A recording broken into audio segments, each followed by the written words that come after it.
Hi guys, welcome to another podcast. The reason why you're seeing my face is because we are now on iTunes and other podcast-centric sites.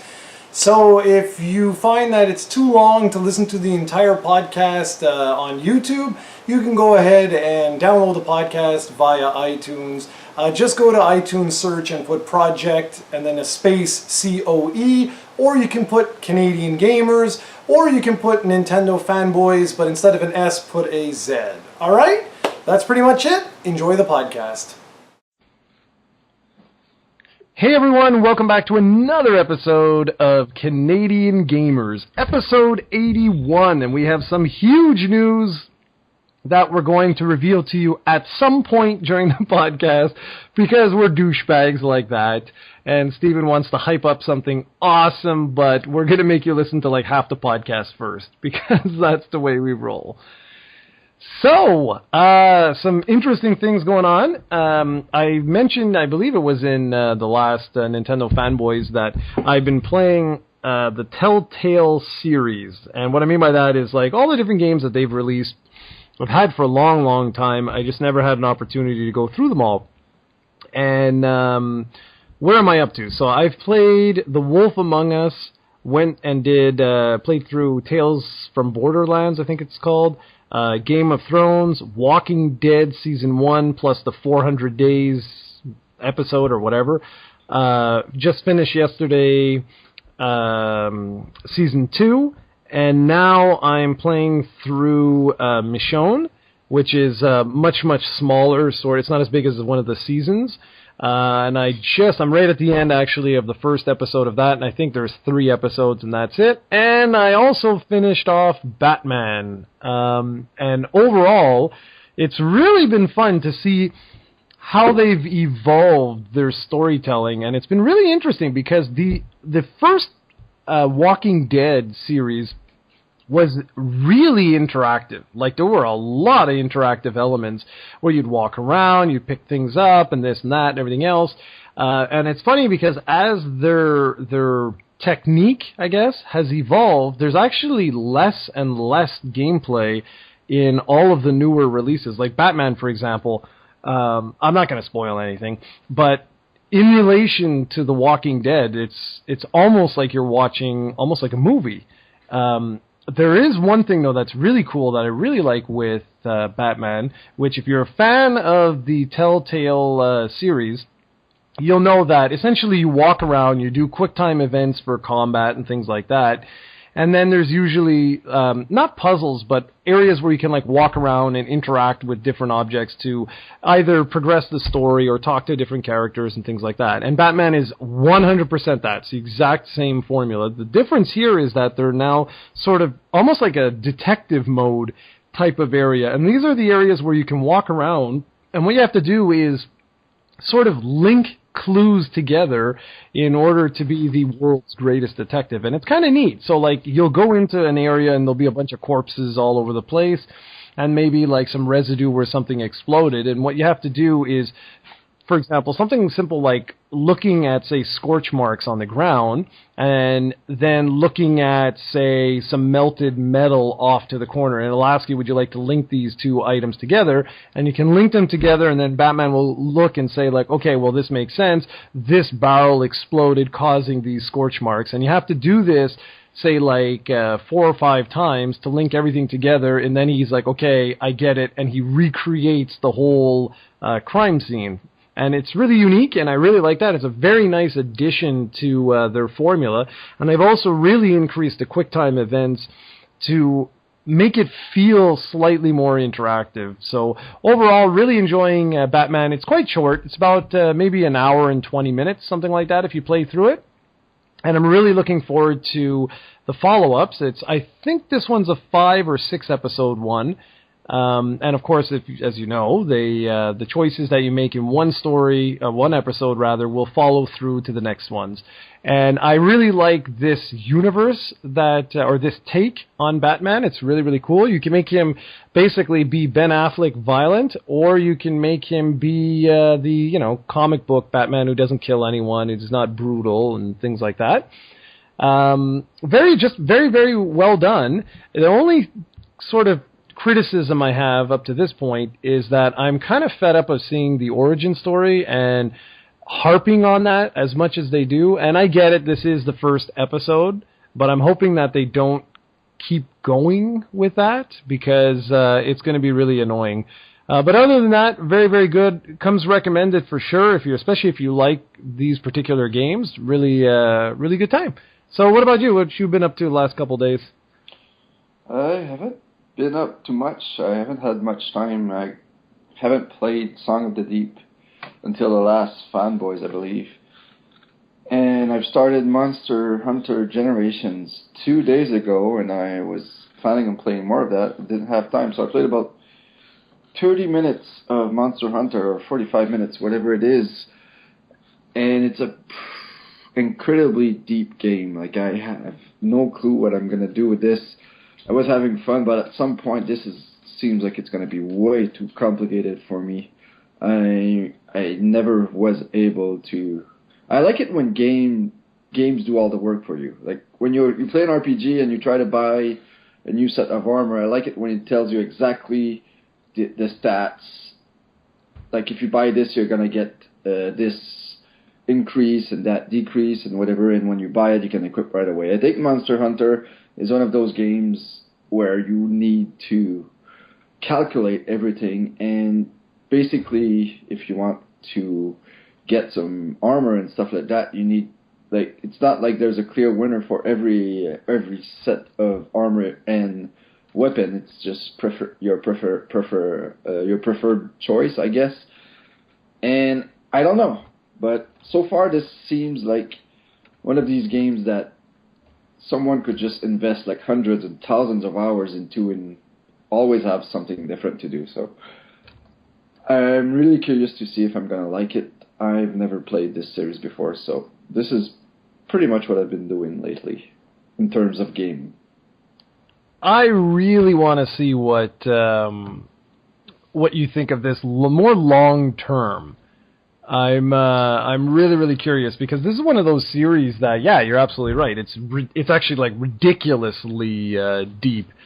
So it'll be curious because you did play, if I'm not mistaken. Oh, good God, I don't remember. What the hell was the Final Fantasy one called? Explorers. Yeah, you played that a bit, didn't you? I did not.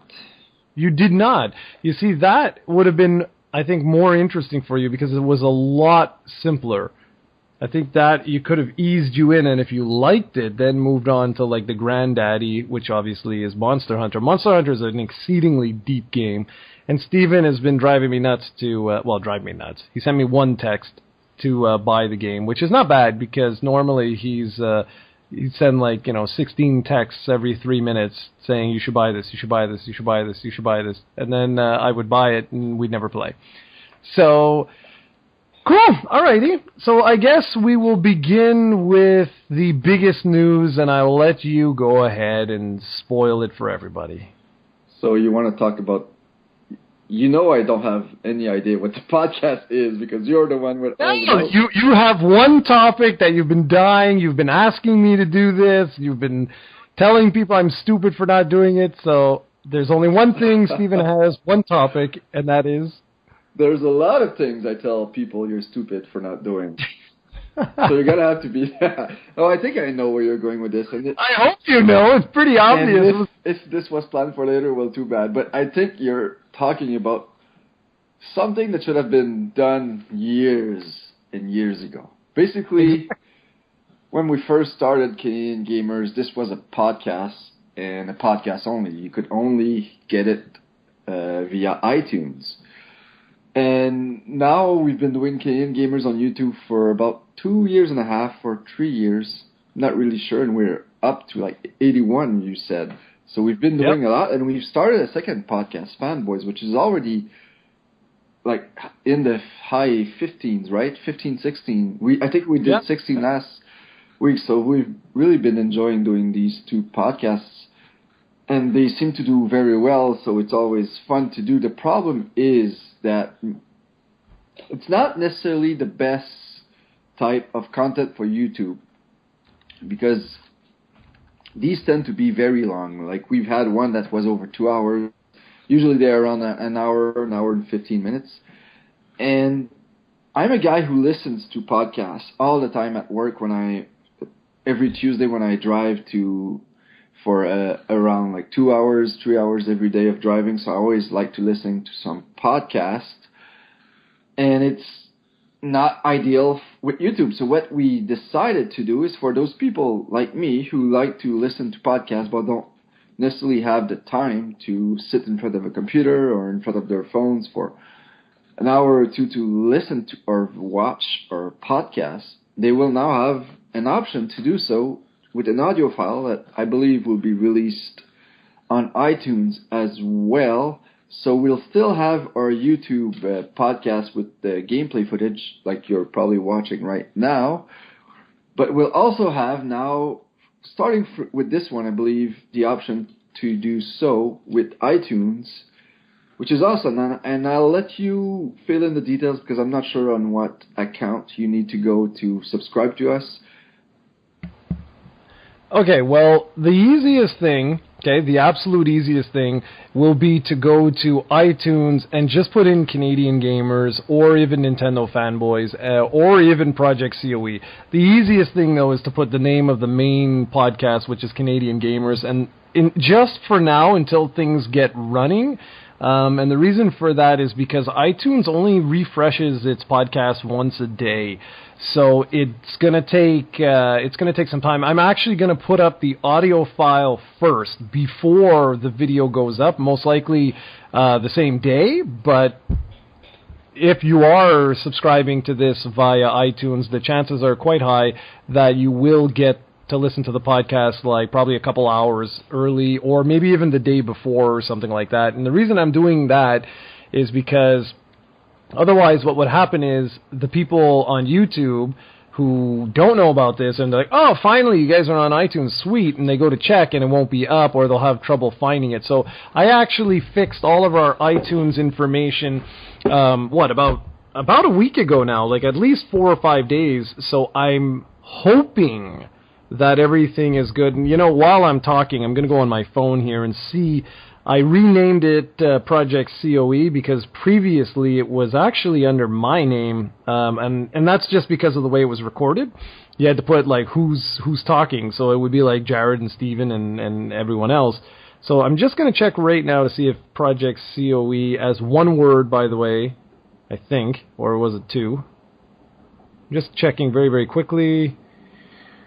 Yeah, okay, so you can indeed check Project COE. If you check it out, so it's Project and then space COE, or you could put Canadian Gamers, or you could put Nintendo Fanboyz. All three of them work, and you'll see our logo. It's just it looks like a giant circle with the line through it, and it's the same one I use on YouTube. I did that on purpose.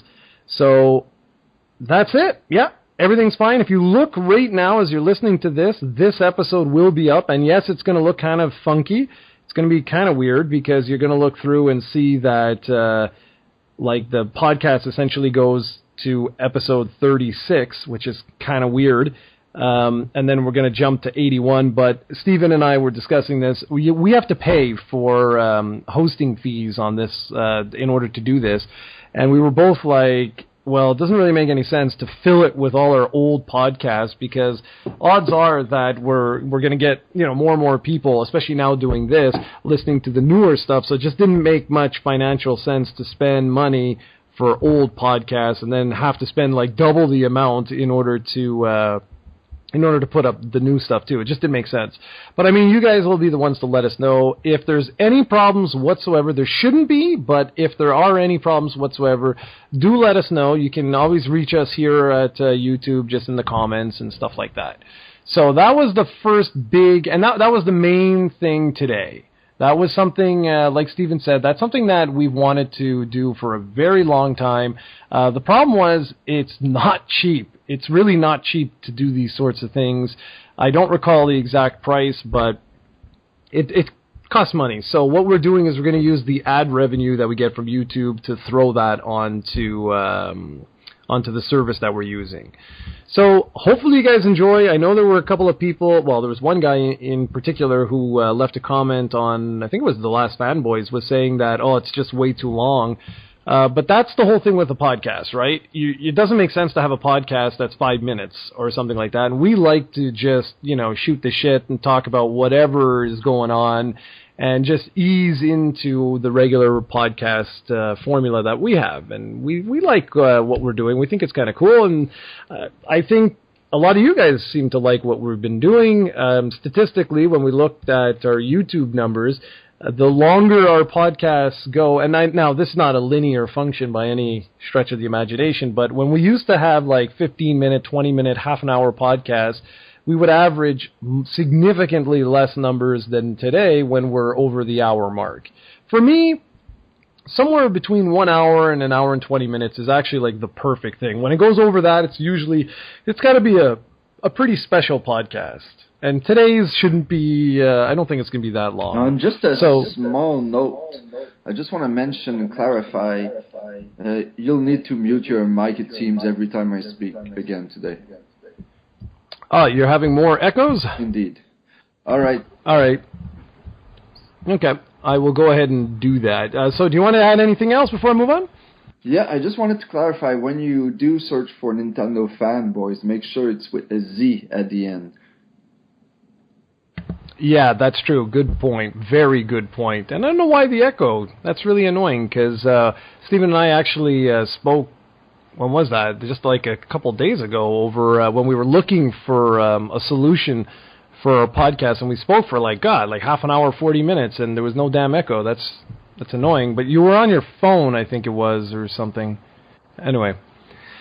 Okay, so let's begin this podcast properly. There's not too much going on today. I got two topics that I want to speak a little bit about later on, and there's a couple of news items. So let's start off with the Xbox, I was just going to say 360, the Xbox One S. I don't know if you heard about this yet, but the 2 terabyte, I think it was the 2 terabyte model, the largest model that they have, is sold out worldwide, and Microsoft says, well, thanks, ladies and gentlemen, but we're not making any more.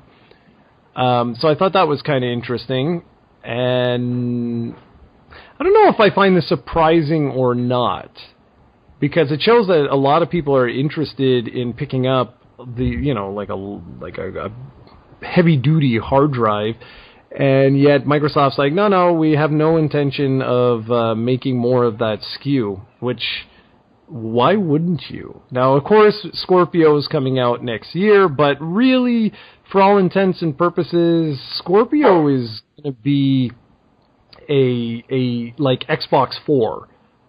You know what I mean? So I was a little perplexed why they would do that. Do you have any clue why the hell they would do that?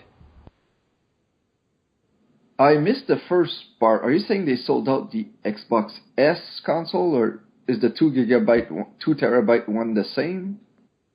Okay, there's multiple SKUs of the new Xbox One S, like that slim model.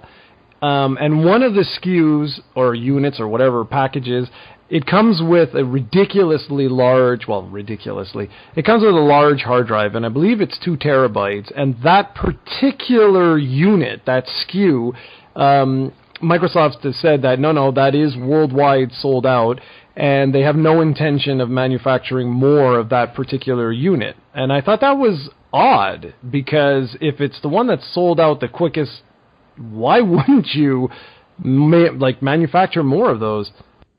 Oh, okay. Well, in that case, I really don't have an answer for you, but maybe it's sold out worldwide because they made so few of these. I have no clue, but what's the different prices on these SKUs? Let's find out. Hopefully you guys don't hear click, click, click, click from me muting my mic all the time. Let's find out. Right. Oh, more of these things, eh?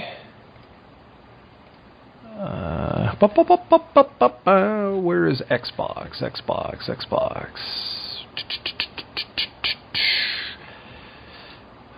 Here we go. Okay. Yeah, so it's a 2 terabyte white edition of the slimmed down console. Eurogamer is reporting that Microsoft's not going to be manufacturing any further units, and that the only similarly sized version will be the red Gears of War limited edition due out sometime in mid-September. So there's a 500 gigabyte and 1 terabyte sized Xbox One consoles have been announced, but have not yet been given official release dates. Also, interesting, so the only one that's been out has been that terabyte one, that 2 terabyte one. Okay, this is interesting. I'm going to go to Amazon right now and see, because they have the pre-orders up for the Halo 5 500 gigabyte console at $300 US. And you'll hear my cat in the background. Then there's the 2 terabyte one. It's $50 more, the Gears of War 4 version. And they don't even have the other one, probably because it's sold out everywhere. So this is, I don't know, man, the prices are all over the map here. So it looks like, it's looking like the Xbox One S 500 gig is $300. It's $350 US, of course, for the 1 terabyte. And then for the 2 terabyte, it's $450. But if you want the launch edition, here it is, I just saw it. Okay, so the launch edition, Xbox One, white one, the 2 terabyte is $400. And it's still in stock, so I don't know what the hell they're talking about. You could buy it right now. I don't know. Eurogamer's on crack, unless it's only in Europe that it's been sold out. Well, why does it say worldwide? Worldwide, yeah, exactly. Well, there you go, ladies and gentlemen. But either way, I think it seems to me, going on Amazon here, seems to me that it's just, it was just a launch edition. It's actually called the launch edition. So then that makes sense. If they don't plan on making more of these, it's, well, yeah, there's a $50 price difference. They want to push the limited edition one, but I wouldn't be surprised if that SKU is the most popular one. I really wouldn't be surprised to see that coming back maybe around October or November or something like that. So that doesn't surprise me too much. And is the echo really bad? Because it's hard, if you jump in, it's hard for me to just mute my mic automatically. Well, yeah, it is. So maybe just let's close this and call me back. I'll try it on my phone. Maybe there's no echo on my phone. Alrighty. Alright, so moving on from the Xbox One, because that's kind of weird. I really don't understand what the hoopla is over that, but whatever. I actually have a little bit more news on the PlayStation 4 Neo. I'm not sure if you saw this today or not, but apparently the PlayStation 4 Neo is set to be revealed in New York City on September 7th. It's a rumor, so take it with a grain of salt. But it seems more and more likely that the Neo will indeed be coming out this year. And again, I mean, I think the two of us have spoken at great lengths all about this. So I don't really have anything to add to that. Just wanted to mention the rumor. All right, perfect. I don't really have much to add here. Until the official specs are revealed, there's not much to talk about here. Exactly. And hopefully that echo is gone for good. It's unfortunate, too, damn it, because now I have to splice the podcast together. Ugh, work. It's for the birds. Okay, so next little piece of news. I'm just editing this while we talk. Sony actually released their financials, which were kind of interesting.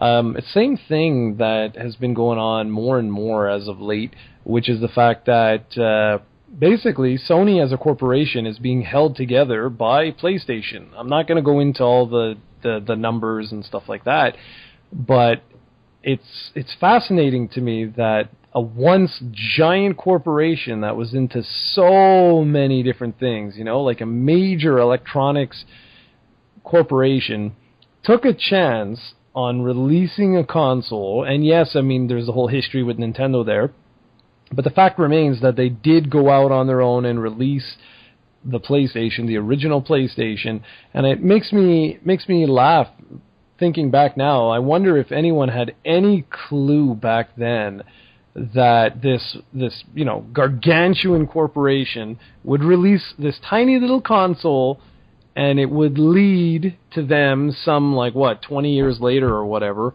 to the point where they're at right now. Well, it's actually, it's even more than that now. Good Lord.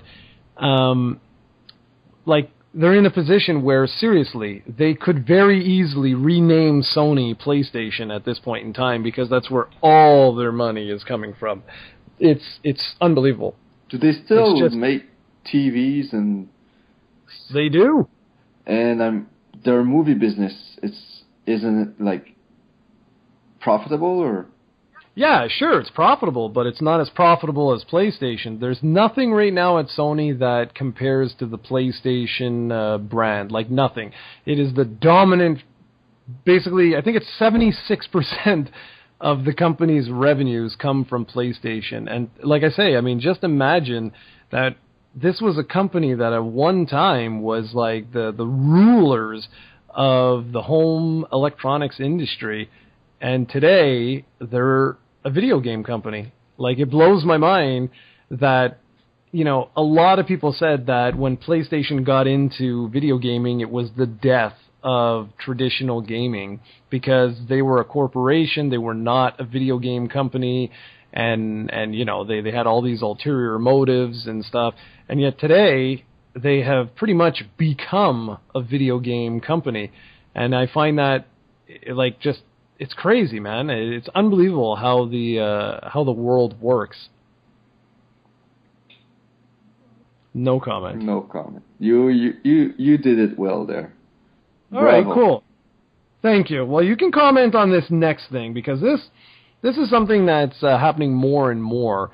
We got the review code today. We're recording this, just FYI, on August 8th, on Monday. And we just got the review code for No Man's Sky, and there was a very big disclaimer on it saying that please wait until the patch is released.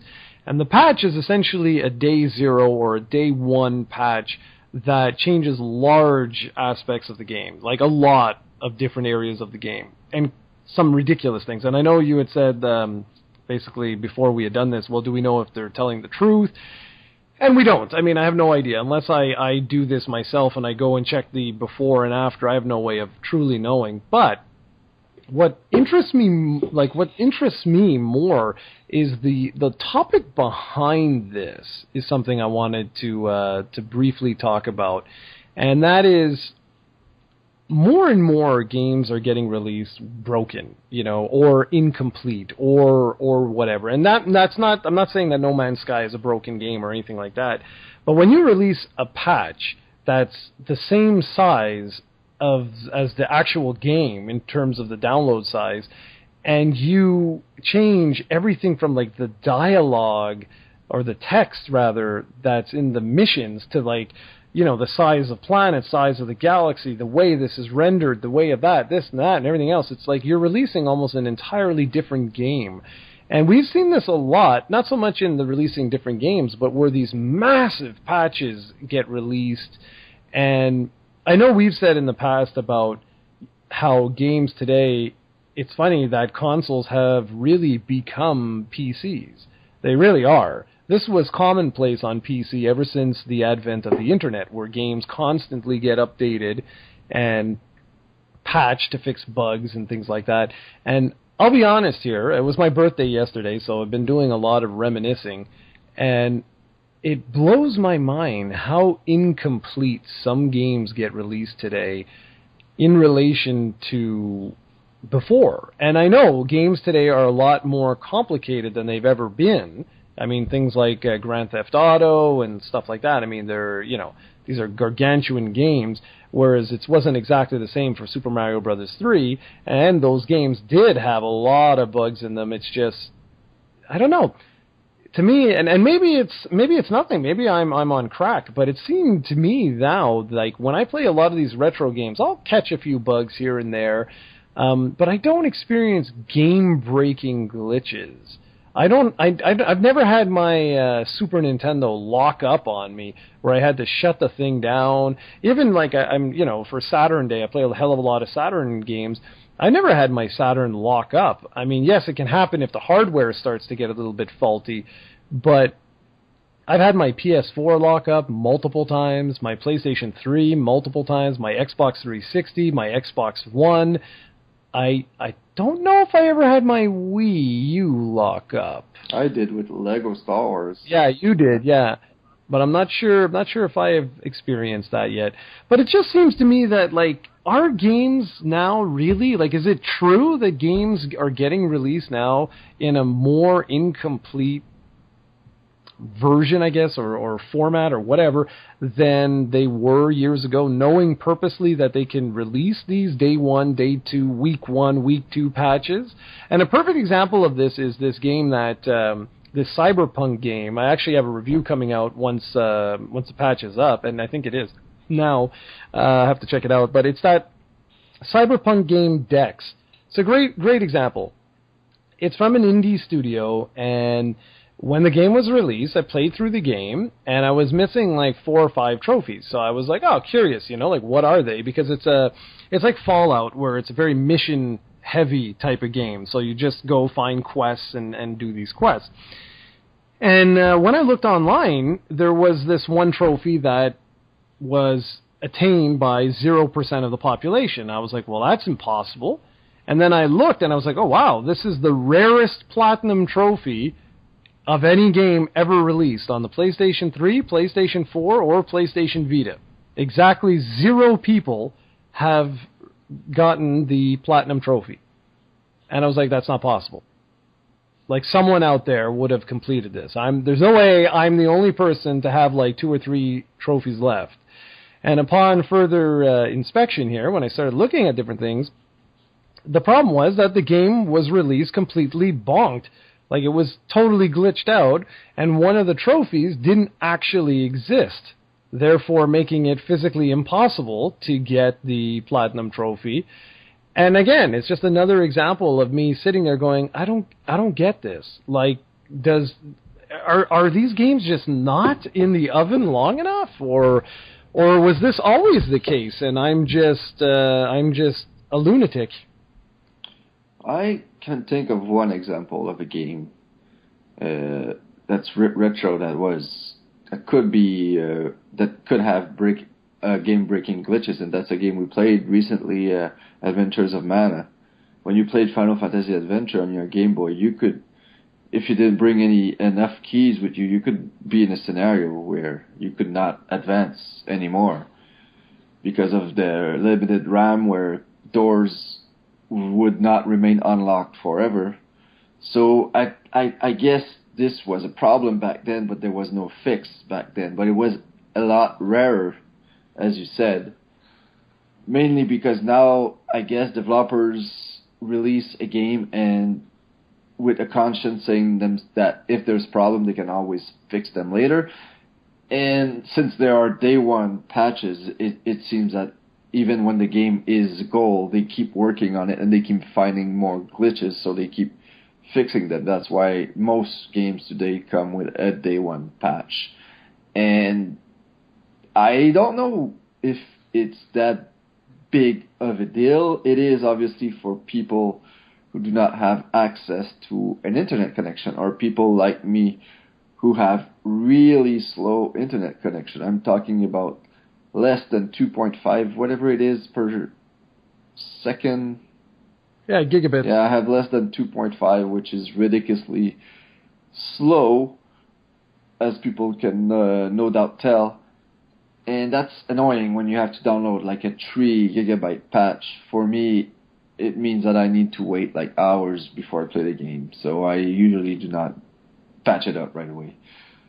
But besides that, I guess it's a good thing that we can fix game, because like there are so many more issues and stuff that developers, I'm not sure that you can, when you do the debug of these games, I'm not sure you can possibly run into every kind of scenario to fix these bugs, because that would take probably forever, and the game would get released like years after they were initially, after they were ready to be released. So I'm not sure what the perfect scenario is for these kinds of patches, but as long as the game is not broken or unplayable at day one, I'm not really mad about patches, I guess. But do you feel that games now are say released a little bit too ahead? Well, like for example, like that Dex thing as a perfect example. That game clearly wasn't. I mean, something like that. How did that possibly get missed? Are you talking about the Platinum Trophy? Yeah, like well, I'm that's guessing that Platinum Trophy doesn't. The game is still fully functional, right? It's just a trophy that's not obtainable, but that's not really that. It's a big deal for people who want the Platinum, but for most, the game is still playable. Like, that's not a game-breaking glitch. What I can think of is when they released the Master Chief Collection, when basically the online gameplay was almost unplayable, and there have been some games, a lot of games I can even say like that, where at day one, like Street Fighter V, obviously another great example where it was almost impossible to get into a match. And I've had, like, when I played Marvel vs. Capcom 3 on PS3, it was really insanely hard to get into a match. So there's always, even Pokemon Black and White on the original DS was really hard to connect to someone. So stuff like that. But that was, Nintendo obviously was behind the times with they've since fixed that with X and Y. But there are problems like that, and some of them get fixed. Like Master Chief Collection, I think, is now fixed, but it took like six months or a year. So that's an example of something that should not be released. But obviously, I guess they did not want to miss the holidays and stuff like that. Street Fighter V also was fixed at some point, I guess. Maybe. I'm not sure. Maybe you would know. But I know that Pokemon Black and White was never fixed.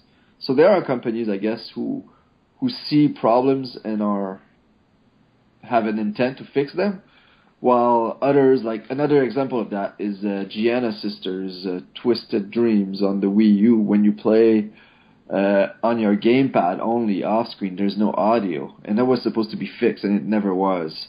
So that's a problem when they don't fix it and they released it anyway. So.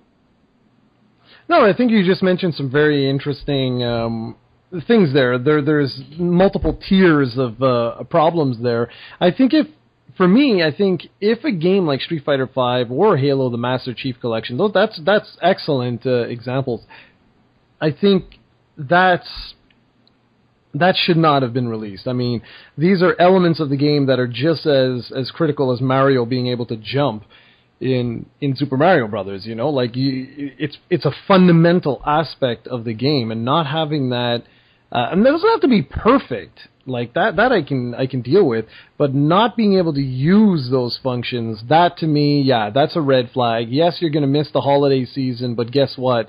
It's protecting your brand, and that's the thing that I think a lot of people don't realize when it comes to delays and things like that. You might get the money, but you can do a lot of damage to your brand. Street Fighter V was another really, really good one. That beta turned into a huge fiasco, and I think that is one of the reasons why the game didn't sell as well as it could have. Because yes, of course, there's the story mode and things like that being omitted from the game, but I think it left a really bad impression. That first impression is so critical, and I think a lot of people, when they were excited for it, and when they tried to get into the beta, and then they were like, what the hell is this? Like, I'm just waiting, nothing's happening. Wow, it's fantastic.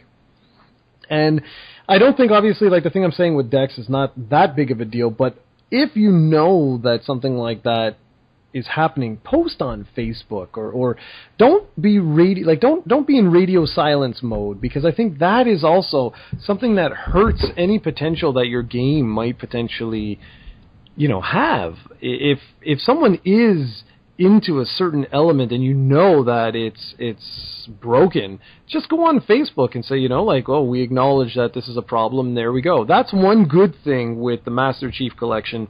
That what is it? What are they called? 343, I think, right? Yeah.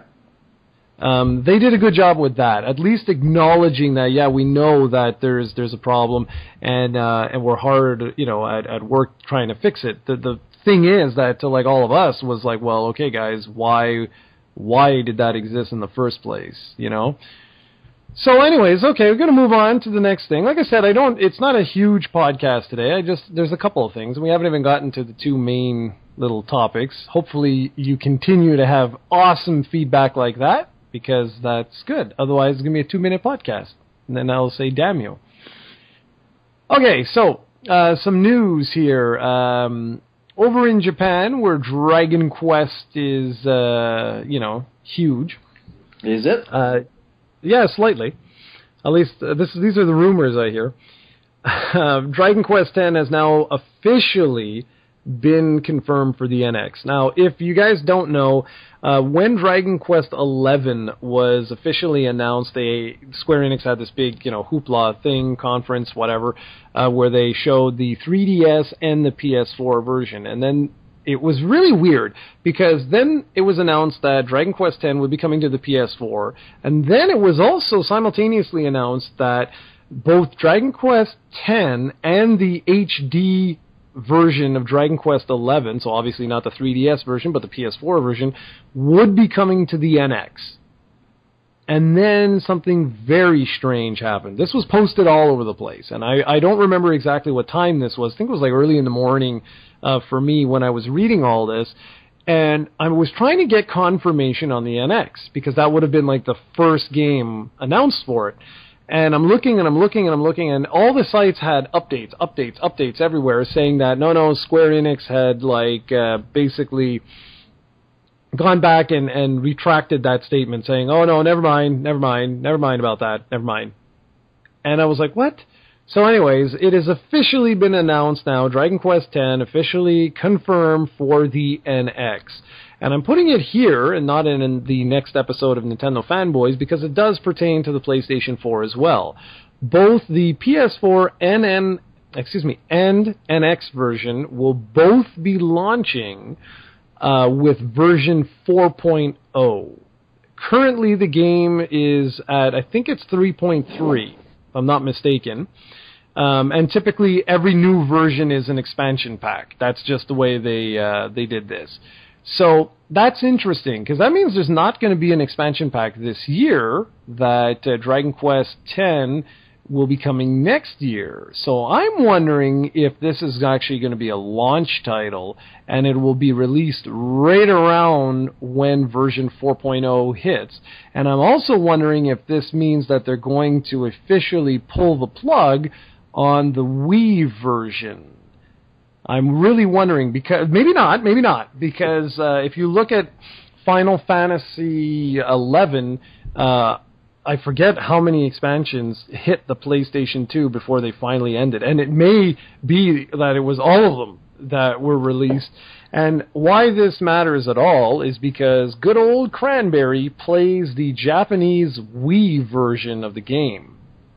And so if version 4.0 does not get released on the Wii, I'll have to figure out what we're going to do. Got to make sure she has... so the Wii version is compatible with the PC version?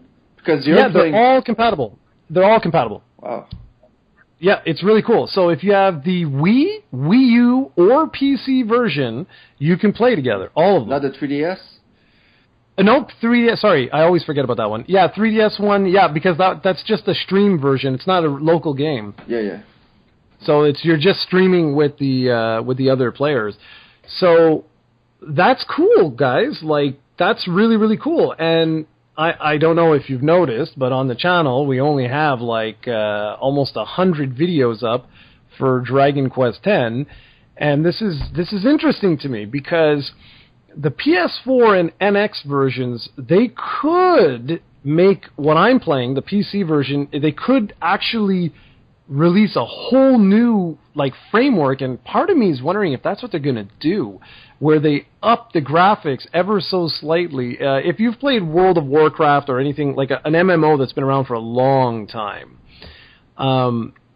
the starting areas and some of the models of the characters and things like that, they did increase the resolutions, the textures, and all that sort of jazz as they went on throughout the series. Like as it continued, as the game kept growing and growing, because it went through multiple generations of hardware. And I'm wondering if they could do something like this. Maybe I'm totally crazy, but if you're releasing a Wii game, which in essence is a GameCube game, on the PS4 and NX, I think they're going to have to do something with the visuals, because they're looking, plain. I mean, it's only natural. The game, the core groundwork of Dragon Quest X is the Wii. Think of that. Like, the Wii. And absolutely, maybe version 4.0 will hit the Wii, and it'll just be a continuation, and it'll just, the game will be ported over to PS4 and NX, and that's it. And most likely, to me, this is suggesting a couple of things. First off, we know that the PlayStation 4 is a PC-centric hardware, right? It's basically a generic PC, and it wouldn't really take much work to get the PC version running on the PlayStation 4. But it's the NX one that's got me thinking. And like I say, I know this is not a Fanboyz, but we talk about everything. And so I'm wondering if there's something to do with that. I know everyone's saying that it's going to be like a mobile chip, the Tegra chip in the NX. But that would require, or potentially require, quite a lot of background reworking. It's why the 3DS doesn't have its own version of Dragon Quest X. It's why they created like this stream service type of thing in order to get Dragon Quest X on the 3DS. Because if they had to rebuild it from the ground up, I think that would have been a lot more work than it would have been worth. So I just wanted to point that out with the whole Dragon Quest thing. And the only other thing pertaining to this is the fact that, surprise, surprise, but Dragon Quest X is leaving Japan. And now, before you get all excited, it's coming out in China. Hooray! That doesn't help us at all. But this is interesting. Cranberry and I have actually been speaking about this for a little while, because China has a lot of bots in Dragon Quest X that can affect the currency value, because people can sell gold and stuff like that, which it has a direct impact on the economy. That's the word I was looking for. And it's surprising that they're giving China their own version of Dragon Quest X, and like she was telling me, she was like, maybe they're doing this in hopes that the bots and stuff like that, they'll just be restricted to that version, and that they won't do it won't have a huge impact on the Japanese version. But I really don't know. Either way, it's still promising for those fans out there that are, hoping and praying that Dragon Quest X gets released outside of Japan. This is good news in the sense that, it is leaving Japan, and it's just a shame that it's not coming to a North American shores, let's say. So, anything you want to add on any of that? I don't think Dragon Quest X would be a good fit for North America. As much as I want to play it, try it at least. I've never been a big fan of MMOs, but I've always said that this one I could see myself enjoying a bit, especially if I would play it with you. But since Dragon Quest is such a hard sell to begin with in North America, I don't really see this being well. Because there's not that many MMOs here that are successful, right? There's maybe 2 or 3. Yeah. So adding it... Paid ones? Yeah. Yeah, so we'll see. We'll see, but I never thought Dragon Quest VII would be coming here after 3 years or 4 years on the 3DS without any news, but it will be coming in just a few short weeks. So, we'll see. Are you excited for that? Yes, I am. Good. It's about time. Damn it! No, seriously, that's the only reason why I keep mentioning Dragon Quest X in like some of the podcasts and videos, blogs that I do, is because I know there's a lot of people who watch this that would love to play Dragon Quest X. I'm right there with you. Personally, I think it's been a long time now. Like, if they were to release this now, I don't know how they would do it. Because a paid subscription-based MMO of Dragon Quest in North America, I don't know how they would do that. But you never know, like you say. I mean, Dragon Quest VII coming over, I'm super stoked for that. I'm still in shock, actually, that that's coming over. And I think they delayed 8, didn't they, into next year? Yeah, it seems like it. That's a good thing. Good. Because I'd rather, like, we have, the whole end of the year for Dragon Quest VII, and then next year we'll have Dragon Quest VIII, and I'm looking forward to playing that again in English. It would be fun. And that's that. Okay, so that was part of one of the topics that I wanted to talk about today. And the other one, I've got 2 other topics. One, the next one is got to do with Grand Theft Auto, but not exactly what you think.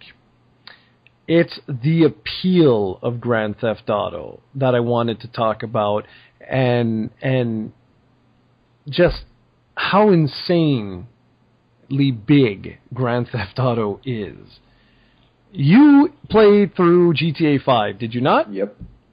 Did you like it? I did. You played through Part 4, and you liked it, right? Not as much as 5, but yeah. Okay. Grand Theft Auto 6, which obviously hasn't been announced or whatever, right now, knowing absolutely nothing about it, are you interested in it? Yeah, I guess. Okay.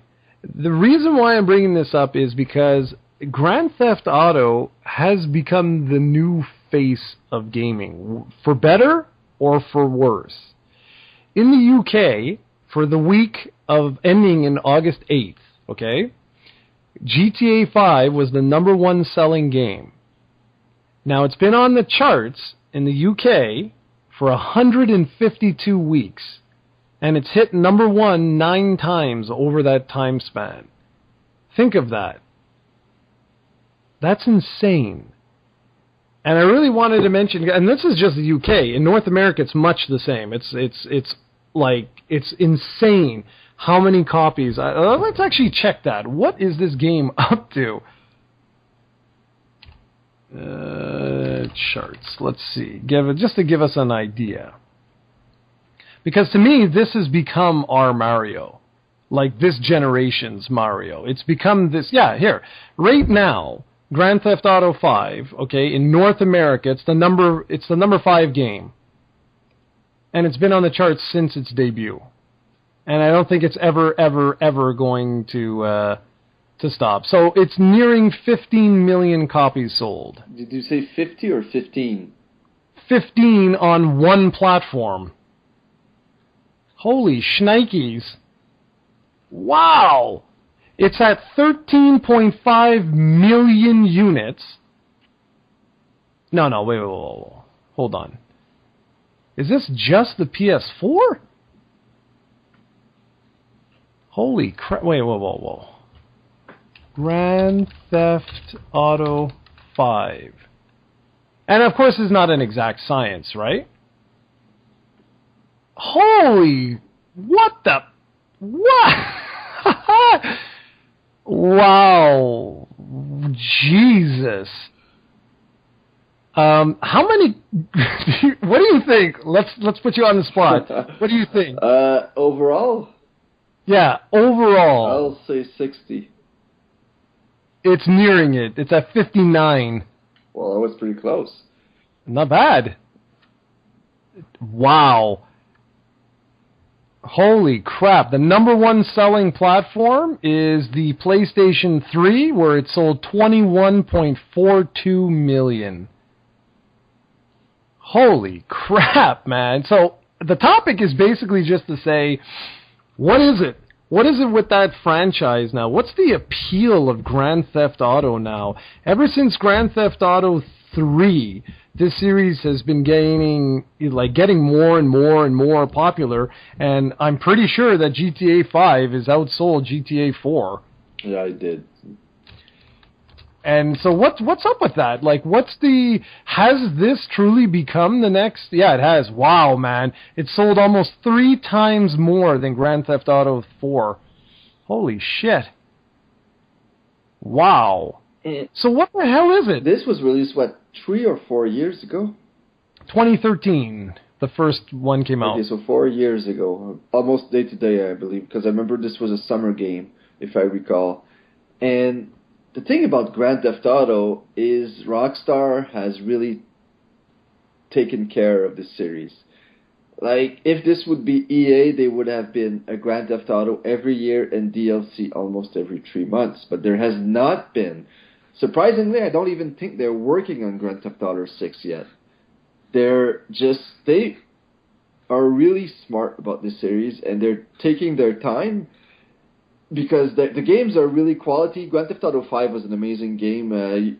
Some people obviously won't like it for what it is, but I had a blast with it. Because if you remember from the San Andreas Vice City days, I never got into Grand Theft Auto on the PS2. I never could play it, never did enjoy it much, but when I did play it with friends, it was just us messing around and doing crazy stuff, but I never could get into the story. Grand Theft Auto 4 hooked me in, and I finished the game, but I never thought that it was amazing or anything, and I just had a good time. But Grand Theft Auto 5 was one of those games that I had to finish basically in a few sittings. It was just a blast to play, and I'm just surprised Rockstar has not released any kind of storyline DLC since.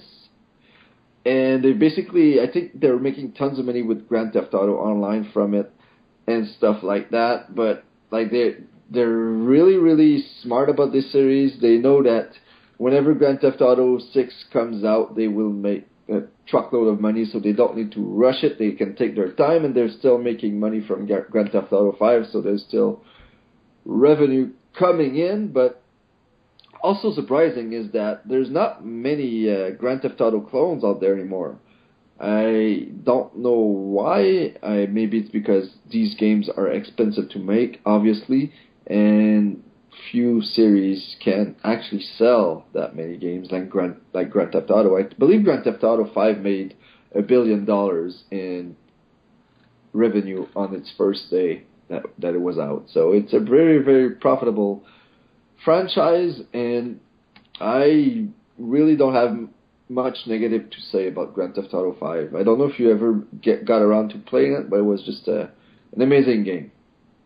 That's what's so funny about this, and that's why when I saw that news, I have not. I have to actually go through. I want to play that one, and I might just do that actually after I'm done with the couple that I'm working on right now, because I think for the remainder of the year, the only thing that like people are going to ask like that I review is going to be No Man's Sky and I think The Last Guardian. That's probably it.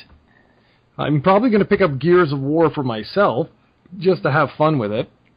And that's about it. And there's still many months left, so I'm pretty sure I'll have time. But it was fascinating to me of just how hugely successful this thing is.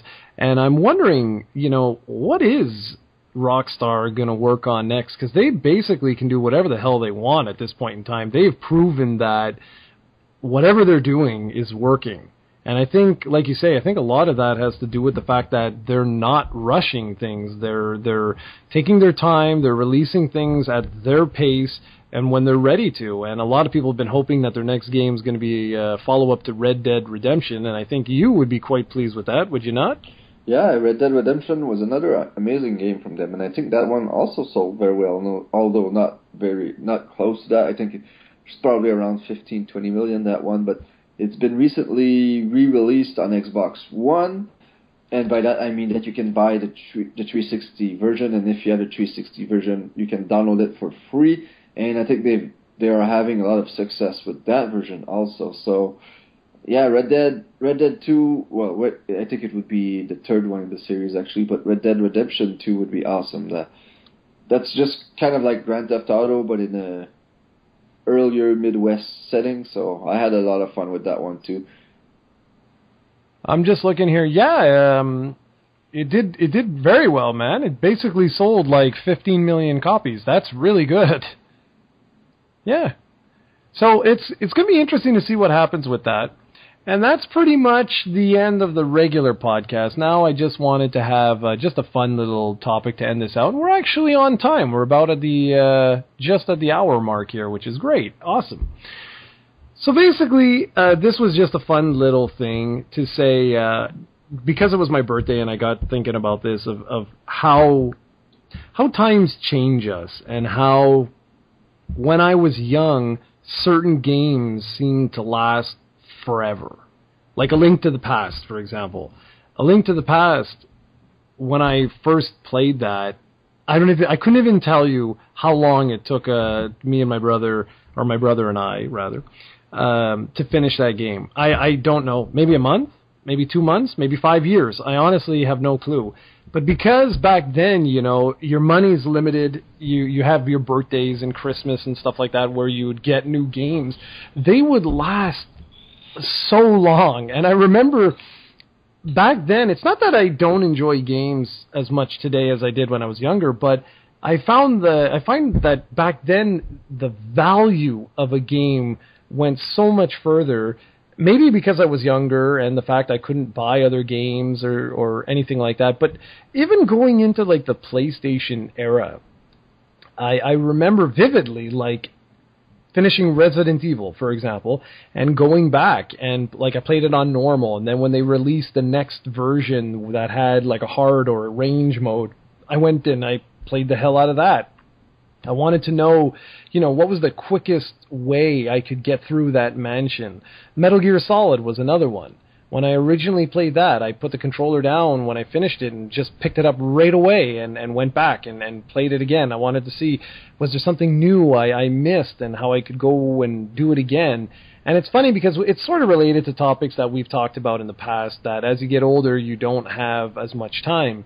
And it's funny because I'm going through and I'm playing these Telltale games right now, and I'm thinking to myself that, you know, if I was younger and I had that time, I would probably play the living hell out of these games just to see all the different options that I could do. What would happen if I said this instead of saying that? And I was looking at all the different games that I have, and it's kind of sad that now they just don't have that same replay. It's not they don't have the replay factor, it's the fact that I don't have the time to go back and replay these games. And when I do look through a lot of the games that I own, I found myself just sitting there going, you know, like, well, what games would I actually even want to go back? And that's what I wanted to throw at you. I mean, right now it's these Telltale games that I would love if I had the time and you know, well, time to just go back and see some of the other options, see how things would play out a little bit different. But I was curious to hear your thoughts, because I know, I mean, you're even more busy than I am with a kid, and I was just curious, are there games that you wish you had time that you could go back and experience potentially a little bit differently, or that just because it was so much fun that you would like to, say, explore every nook and cranny?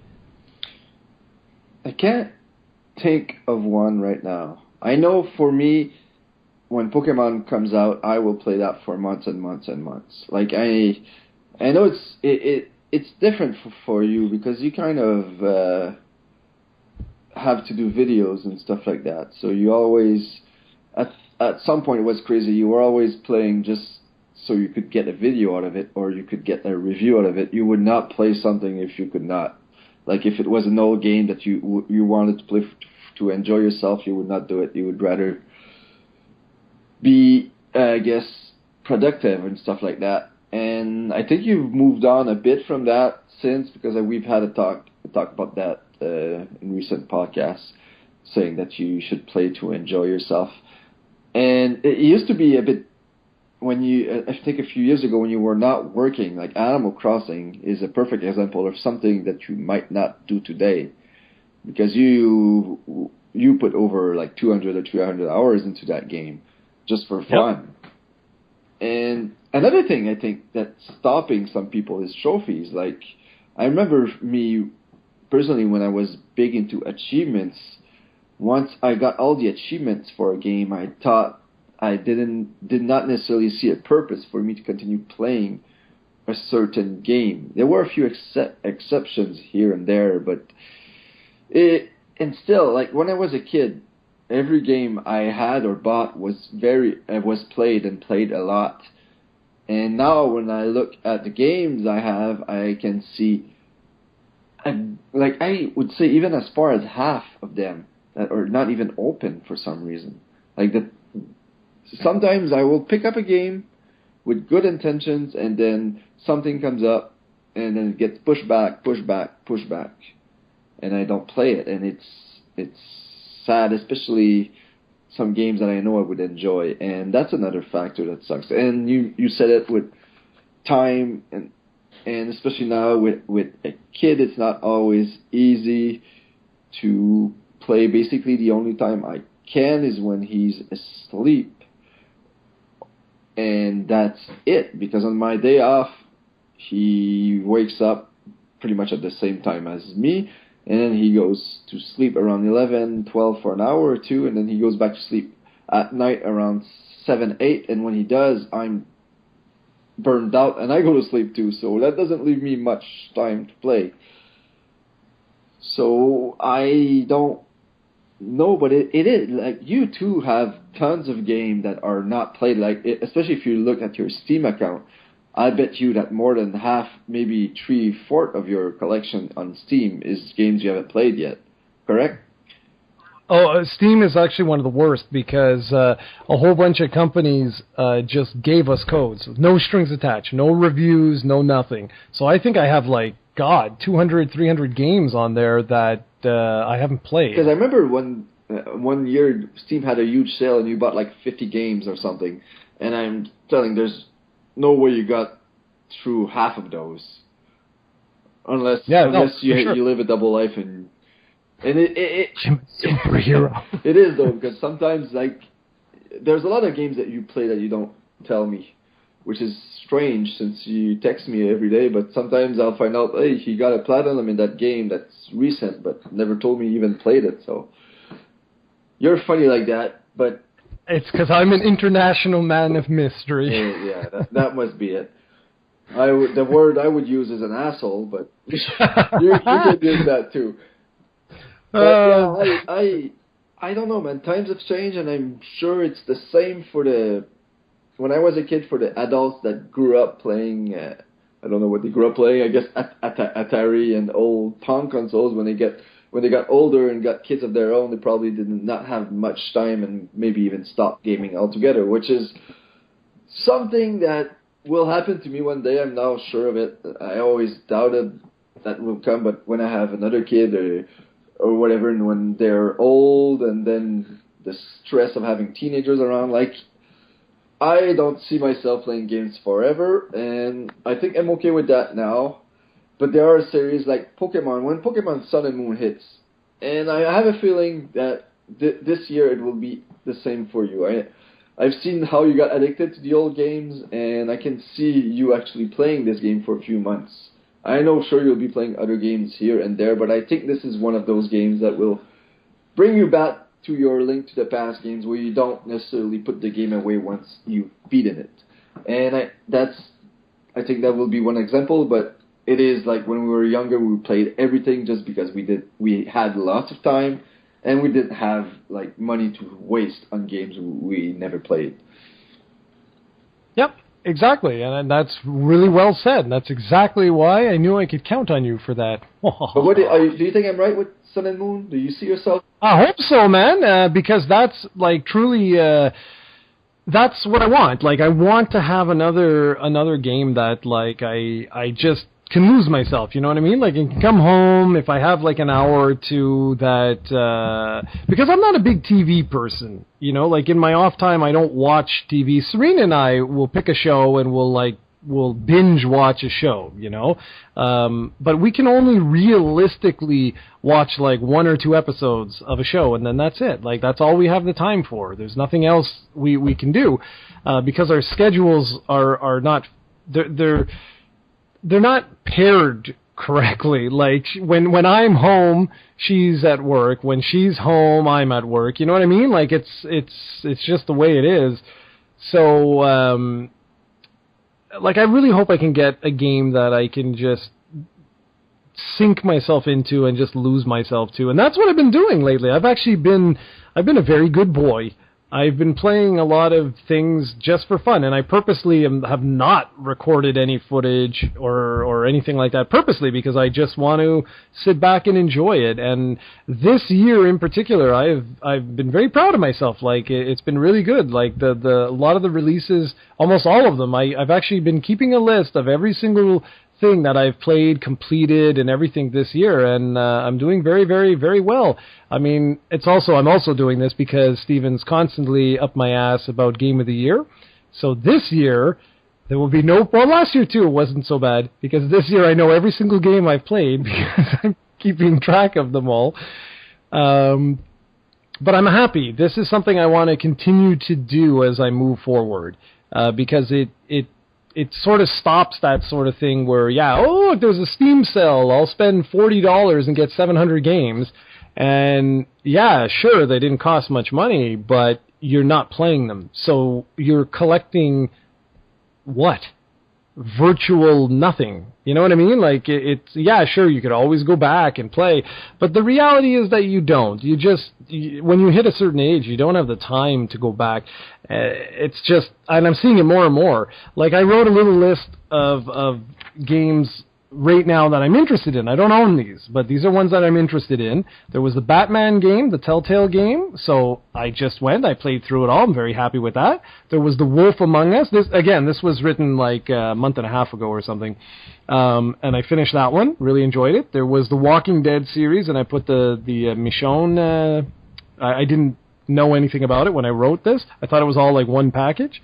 So I've gone through all of those, and then I was really enjoying myself, so that's when I picked up the other ones there. Well, it was actually, that's a lie. It was something that I had that was given to me a while back. I just didn't realize that I actually had these. And then there was No Man's Sky, and I don't know about that. But now that I got the code, great. It cost me nothing. And if I don't like it, if it's not for me, well, no, whoop-de-doo. And on this other list, there was Dex, which I played through. I really enjoyed it. Very good game. And then there were 3 other ones here that I wrote. There was Abzu, because I really enjoyed Journey, and it looks it's got a similar feel to it, and I'm debating whether I pick that up. Headlander, which is sort of like a Metroid game, and you know me for those type of games. And I Am Setsuna, which is like an old school RPG, and I'm on the fence with those, whether or not I should get into those, but one game at a time. That's what I'm doing now. I just play through one thing at a time, and I want to keep going. I want to keep doing it like this because it's basically giving me the most enjoyment I've had with gaming for a very long time, like years probably. And so hopefully this holiday season, I will go ahead and, maybe this Pokemon game will be the first one that I'll actually, get into when it's relevant, when it's new. And it's going to be an interesting experience. It's going to be very, very interesting. But at the same time, this is why I say I don't want to grab all these different things in one shot, because what's coming out in September? We have Dragon Quest VII, and I know that that's one that I'll sink, like 150 hours into that. Did you finish your import of that? I did. I finished the import of both. And what was the clock on? Oh, I'd have to check. I don't know. I think it's 105. So see, those are classic examples. That's the childhood Jarrod there. Yeah, but those are Japanese, very hardcore RPGs, especially 7. And you both finished those, and then when the English versions release, you're going to finish them again. So and again, classic Jarrod never told me anything. He was playing Dragon Quest 7 and 8 on his Japanese 3DS. Never said a word. Well, what's that word again? Exactly. Man of silent. mystery. That's right. But there are certain games, man. There's certain games that will do that. Pokemon, I hope, because I know, like, we can recreate that Animal Crossing vibe we had, because that was something special. And that really was. Pokemon is even better when it comes to online. It's not the same though. Because you can't invade my village and leave me derogatory comments. That's true. Yeah, I guess we won't be able to draw huge, giant penises on flags too. That was so funny. You were so impressed with that. You were like, wow, that's amazing. Great job. Yeah, you have great artistic style, which is why I don't believe you when you use that excuse with Mario Maker, not making levels. It's just you were being lazy and not actually enjoying games. I know, exactly. Bastard. And speaking of Pokemon, where's my Arceus code? Oh, yeah. Hey, you're right about that. I need to look into that. Yeah, the time is. No. Don't worry. No, I can get. I've got a connection for that. It's a surprise. And with that, that's it. So we're good. Unless you have any closing comments, anything you'd like to add, make fun of my cat a bit, anything? No, just I'm excited about finally having an audio version of this bad boy. So hopefully you guys enjoy that. Let us know in the comment section if there's any improvements you want us to work at in the future. And that's pretty much it. And when I say work, I mean Jarrod, because he's the one who does all the real work here. I'm just sitting back and relaxing. Of course, he gets all the millions and millions of dollars from the ad revenue that millions this podcast makes him. Yeah. But yeah, I was thinking of quitting my job sometime this week. You should. And, yeah. You should. And then I can. I won't be able to afford, a computer or anything like that. But yeah. So, anyways, I'll take a look and see what options our hosting company has for the analytics, because it's going to be interesting to keep track of that. Now, I'm just not sure. I was looking at this the other day, and I'm just not sure if the site works like YouTube, where it does count iTunes. Because with YouTube, what's great is that if anyone in the world embeds a video, I know about it, because it'll tell me, it'll say like 96% of your views came from YouTube itself, and then 4% came from embedded videos in other sites. So that's cool. It gives you an idea if you had like 200,000 views across all your videos for that month, which we don't do that kind of numbers. We do around 12,000. But let's say 12,000.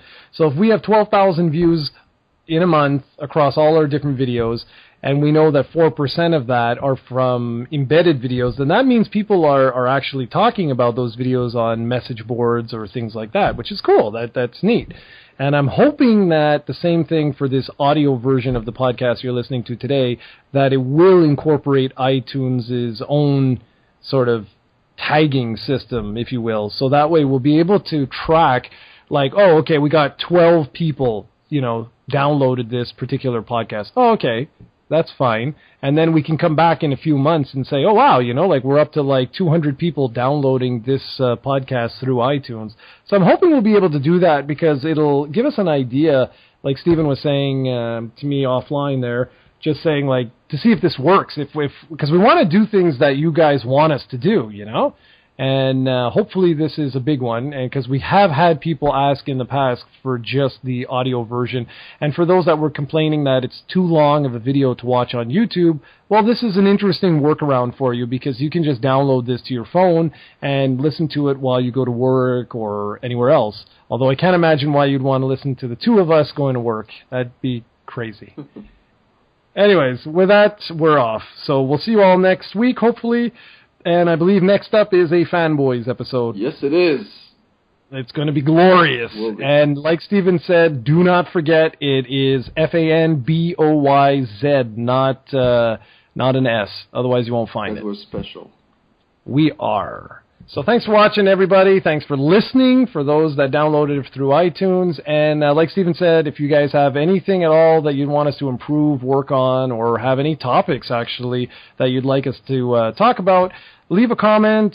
Comments, obviously, are going to have to be done on YouTube, but we would appreciate it, because topics are always something interesting, and if people come up with some wacky ones, we really like that. So, see y'all.